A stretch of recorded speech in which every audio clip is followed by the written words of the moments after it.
BSc Part 3rd Unit 1st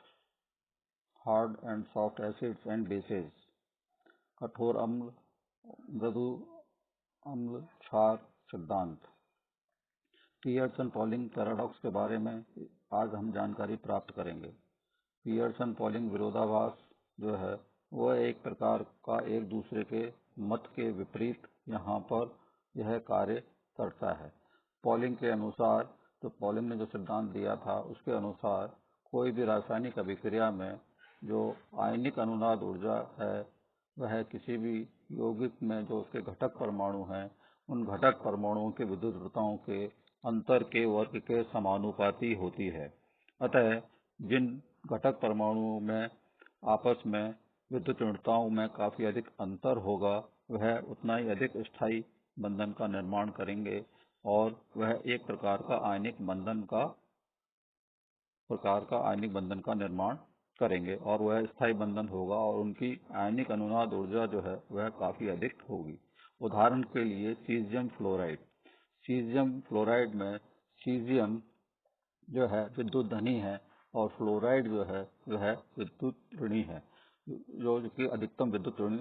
प्रदर्शित करता है। अतः इनके बीच प्रबल आयनिक प्रकार का बंधन होगा जो कि आसानी से बनेगा और इनकी आयनिक अनुनाद ऊर्जा भी है वह काफी अधिक होगी, जिस कारण से इसको आसानी से बन जाना चाहिए। जैसे इसको बनाने के लिए यदि हम सीजियम आयोडाइड और लिथियम फ्लोराइड का उपयोग करें, इनके बीच में अभिक्रिया कराएं, तो यह सीजियम फ्लोराइड और लिथियम आयोडाइड का निर्माण कर देना चाहिए। लेकिन यह निर्माण पॉलिंग के नियम के अनुसार यह संभव नहीं होता। और यदि हम HACCP प्रिंसिपल की बात करें, उसको यहाँ पर लागू करें, तो सीजियम आयोडाइड में सीजियम मृदु अम्ल आयोडाइड मृदु क्षार की भांति कार्य कर रहा है और लिथियम फ्लोराइड में लिथियम कठोर अम्ल व फ्लोराइड कठोर क्षार की भांति कार्य कर रहा है। तो यह जो सीजियम फ्लोराइड है वो मृदु कठोर अम्ल क्षार लवण बनना चाहिए और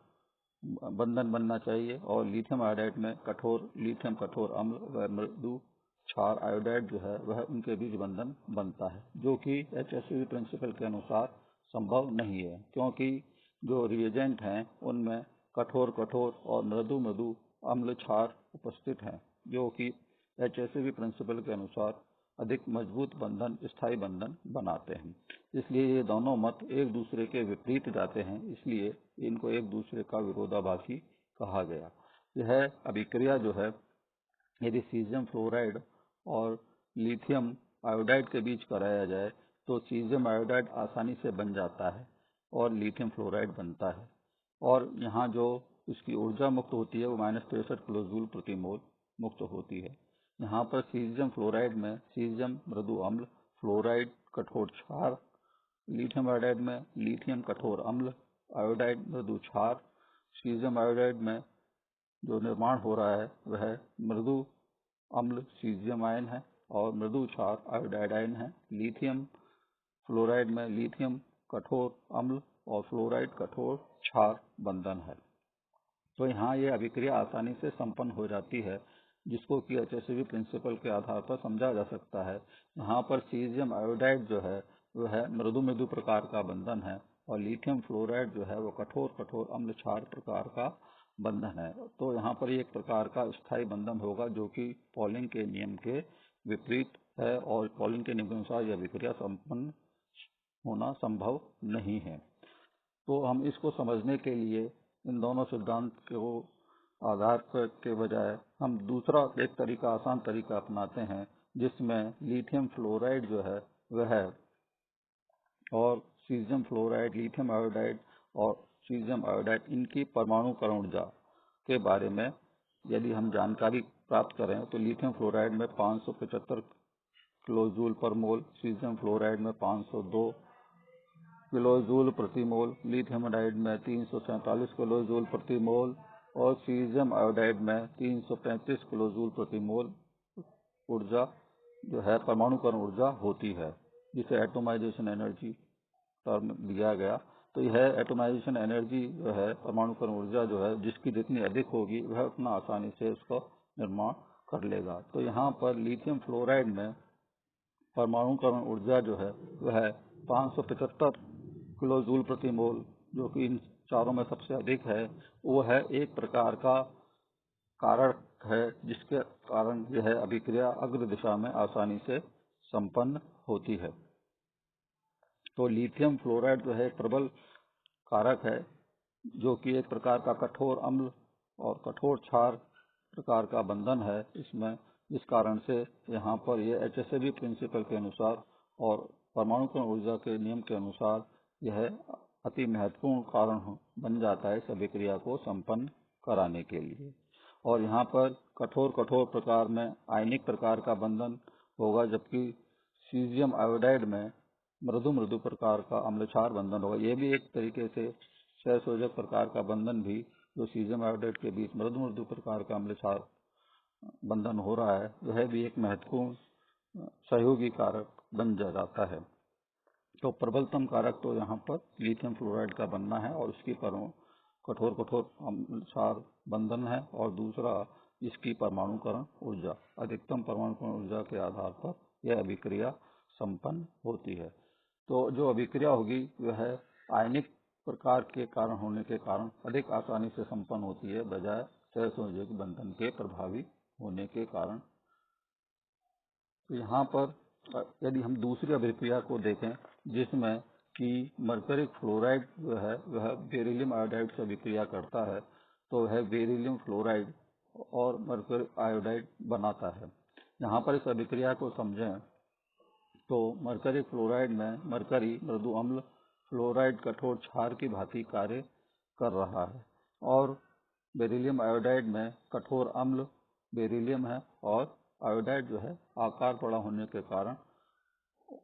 मृदु क्षार की भांति कार्य कर रहा है। तो बेरिलियम फ्लोराइड में कठोर अम्ल क्षार बंधन है, और मरकरी आयोडाइड में मृदु क्षार होने के कारण यह मृदु अम्ल क्षार लवण में सहसंयोजन प्रकार का बंधन या आयनिक प्रकार का बंधन यहाँ पर हो सकता है। तो यहाँ पर मृदु अभिक्रिया की यदि परमाणुकरण ऊर्जा देखें तो बेरिलियम फ्लोराइड में 1262 किलो जूल पर मोल, मरकरी फ्लोराइड में 536 किलो जूल पर मोल, बेरिलियम आयोडाइड में 517 किलो जूल पर मोल,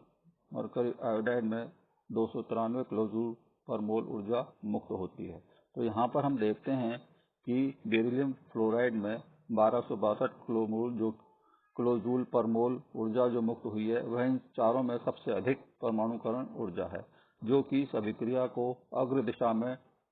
बढ़ाने के लिए प्रेरित करती है। और बेरिलियम फ्लोराइड में बेरिलियम कठोर अम्ल और फ्लोराइड कठोर क्षार होने के कारण कठोर अम्ल क्षार बंधन बनेगा, जो कि आयनिक प्रकार का होगा, और स्थिर विद्युत आकर्षण बल इनके बीच में सबसे अधिक होगा। क्योंकि ये आयनिक प्रकार की अभिक्रिया है, तो यहाँ पर यह सहसंयोजक बंधन की बात करना का अभी औचित्य नहीं है, जिसको हम आगे जाके जानेंगे। तो यह सिद्धांत जो है, यदि एक दूसरे के विरोधाभास होने के कारण हम यहाँ पर इसका और आगे अध्ययन करें तो हमें जान पाएंगे कि बंधन ऊर्जाओं को आयनिक ऊर्जा, सहसंयोजन ऊर्जा आदि में विभाजित किया जाना चाहिए, क्योंकि जरूरी नहीं है कि कोई आयनिक बंधन है वह संपूर्ण रूप से हर जगह मौजूद हो। तो यह क्योंकि यह उनके आकार, आवेश की मात्रा, एक दूसरे के से जो जुड़ाव है और इलेक्ट्रॉन का आकर्षण प्रतिकर्षण बल है, उनके आधार पर निर्धारित होता है। इसलिए कई बार ये अध्ययन में पाया गया कि आयनिक ऊर्जाओं के साथ साथ उसकी सहसंयोजक ऊर्जा और अन्य ऊर्जाओं में भी उसका विभाजित करते हुए इन अभिक्रियाओं का अध्ययन किया जाना आवश्यक है। तो यहाँ पर बंद लंबाई और होमोपोलर बॉन्ड एनर्जी, बंद ऊर्जा के आधार पर, यानी समान प्रकार के अणुओं के बीच बनने वाले जो बंधन हैं, उनकी ऊर्जाओं के आधार पर और उनकी बॉन्ड लेंथ, बंद लंबाई के बीच में एक ग्राफ जो है वह आरेखित किया गया, और उस आधार पर कुछ परमाणुओं की ऊर्जाओं के बारे में जो जानकारी मिली जिस अध्ययन से, वह इस आरेख के माध्यम से हम बता सकते हैं। यहाँ पर चतुर्थ ए समूह के तत्वों को, जो ऊपर की लाइन है, जिसमें carbon carbon, silicon silicon, germanium germanium और टिन के बीच में जो एक ही प्रकार के समान विद्युत ऊर्जाओं के हैं, उनके बीच जो बंध है ऊर्जा होगी, एकल बंध ऊर्जा, उसका अध्ययन किया गया। तो आकार बढ़ने के साथ साथ इनके बंध लंबाई बढ़ने के साथ साथ हम देखते हैं कि जो इनकी बंध ऊर्जा के मान है उनमें कमी आती है, वो भी एक सीधी रेखा में ये कमी होती है। इसी तरीके से जो दूसरी लाइन है, इस लाइन में हम देखते हैं कि आकार में वृद्धि के साथ साथ ये अन्य समूहों के लिए है, चतुर्थ समूह को छोड़कर अन्य समूहों के लिए है, सारे समूहों के लिए हैं, जिसमें कि हाइड्रोजन का आकार सबसे छोटा है और लिथियम सोडियम तक के इनमें आकार के हिसाब से विभिन्न वर्गों के तत्वों का बंध ऊर्जा यहाँ पर बताई गई। तो बंध लंबाई के साथ साथ हम देखते हैं कि इनकी एक वर्ग में जो है वह उनकी बंध ऊर्जा जो है वो कम होती जा रही है, लेकिन अप्रत्याशित रूप से हाइड्रोजन के बीच की बंध ऊर्जा जो है वह अधिकतम है, जबकि इनका आकार भी छोटा है। तो यह आकार छोटा होने के बाद, बंध लंबाई कम होने के बाद भी यहाँ पर जो एटॉमाइजेशन एनर्जी है वह सबसे अधिक है। तो यह परमाणु की ऊर्जा सबसे अधिक होने के कारण हमें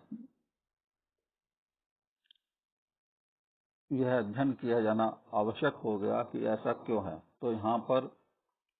अपवाद स्वरूप कुछ और भी हैं, जैसे नाइट्रोजन के बीच, ऑक्सीजन के बीच और फ्लोरीन के बीच भी विद्युत ऋणता अधिक होते हुए भी यहाँ पर कमजोर बंधन होता है, और जबकि निकटवर्ती और जो एकल युग्म रखने वाले परमाणु हैं उनके बीच भी इलेक्ट्रॉनों के मध्य प्रतिकर्षण अधिक बढ़ जाने के कारण भी जो है वह उतना आयनिक बंधन नहीं हो पाता। तो इन स्थितियों को देखते हुए यहाँ पर यदि हम नाइट्रोजन और कार्बन के बंध ऊर्जाओं का अध्ययन करें तो नाइट्रोजन की बंध ऊर्जा 941 किलो जूल पर मोल है, और जबकि कार्बन के बंधन ऊर्जा 837 किलो जूल पर मोल है। तो यहाँ पर नाइट्रोजन के बीच प्रबल बंधन है, जबकि इसका परमाणु आकार 1.098 एंगस्ट्रॉम है। तो इसी तरीके से जो एक इलेक्ट्रॉन युग्म रखने वाले तत्व हैं, जैसे क्लोरीन, सल्फर और ब्रोमीन, जिनमें कि आकार थोड़ा बड़ा है, यह दुर्बल प्रकार का बंध बनाते हैं, जो कि यदि सिलिकॉन, जर्मेनियम और टिन की बात करें तो इनके बीच भी मध्य जो लगने वाला प्रतिकर्षण बल जो है वह अधिकतम होता है। इस कारण से यहाँ पर जो है अभिक्रियाओं में प्रतिकर्षण बल का भी महत्वपूर्ण रोल हो जाता है, जिसकी वजह से बंधन प्रभावित होते हैं और उनकी ऊर्जाओं में परिवर्तन आता है। तो ये कह पाना कि हमेशा ही जो है दो परमाणुओं के बीच में विद्युत ऋणताओं के कारण में हमेशा आयनिक बंध ही बनेगा, कभी उनमें कठोर प्रकार का बंधन होता हुए भी विशुद्ध आयनिक बंध मानकर इनकी अध्ययन नहीं किया जा सकता। तो जहाँ मृदु पारस्परिक अभिक्रिया हो, जो आकार बड़े हो, तो वहाँ प्रबल सहयोजी बंध माना जाए, ये भी आवश्यक नहीं है। इसलिए यहाँ पर यह व्याख्या की गई कि यहाँ पर जो बंध संपूर्ण रूप से अधिकतर यौगिकों में 100% आयनिक बंधन या 100% सहसंयोजक बंधन संभव नहीं हो पाता है। इस कारण से इसमें आयनिक लक्षणों के साथ साथ कुछ सहसंयोजक लक्षण भी उसमें उपस्थित हो जाते हैं। यह उनके ध्रुवणशीलता के ऊपर निर्भर करता है। तो परमाणु कण ऊर्जा में परिवर्तन, उनके आकार, उनके इलेक्ट्रॉनों के बीच लगने वाले आकर्षण प्रतिकर्षण बल और एक दूसरे के को ध्रुवणशीलता के आधार पर कुछ आयनिक लक्षण और कुछ सहसंयोजक प्रकार के लक्षणों का या बंधों का निर्माण उसमें हो जाता है। यदि हम लिथियम फ्लोराइड की बात करें तो लिथियम फ्लोराइड में प्रबल आयनिक बंधन होना चाहिए और क्योंकि इनके आकार भी छोटे हैं। लेकिन जब हम यदि परमाणुकरण ऊर्जा को देखें इनकी, तो जितनी परमाणुकरण ऊर्जा इसमें होनी चाहिए थी, यह परमाणुकरण ऊर्जा उतनी नहीं होती है जो आयनिक बंधों के लिए आवश्यक होती है। अधिक है लेकिन उतनी अधिक नहीं है जितनी होनी चाहिए। अतः यह आयनिक बंधन जो है वह पूर्ण रूप से आयनिक बंधन न होकर कुछ मात्रा में इसमें संयोजी प्रकार का बंधन के बारे में बताया गया, जो कि इसकी परमाणुकरण ऊर्जा से भी प्रदर्शित होता है। तो परमाणुकरण ऊर्जा इसकी 573 किलो जूल पर मोल है, जिसमें कि ये माना गया कि 25% जो है वह सहसंयोजी बंधन का योगदान है। और लिथियम फ्लोराइड में लिथियम प्लस और फ्लोराइड के मध्य स्थित वैद्युत आकर्षण बल में जो आवेश की मात्रा है, उनमें एक दूसरे का आवेश स्थानांतरण हो रहा है, जिसके कारण से यह अनुनाद ऊर्जा जो है या प्रभावित हो रही है। तो इन अध्ययनों में के आधार पर इन आरेख को समझा जा सकता है और इसको सिद्धांत को और मॉडिफाई करके इसमें और कारकों को जोड़कर और अच्छी तरीके से इसकी व्याख्या की जा सकती है। तो HSAB प्रिंसिपल इन बातों को बारे में बताने के लिए अधिक महत्वपूर्ण है। साथ साथ इसमें और भी बातों को इसमें जोड़ा जा सकता है, जोड़ा गया, जैसे परमाणुकरण ऊर्जा, विद्युत ऊर्जा, आयनिक लक्षणों के साथ साथ उसमें सहसंयोजी बंध का निर्माण, क्योंकि आयनिक बंध जो है एक अलग से सहसंयोजी बंध का निर्माण नहीं कर सकते हैं, लेकिन आवेश के आदान प्रदान के द्वारा और ध्रुवणशीलता के कारण यह आंशिक रूप से सहसंयोजक प्रकार के बंधन का निर्माण कर सकते हैं, जिससे इनकी अनुनाद ऊर्जा और परमाणुकरण ऊर्जा भी प्रभावित होती है।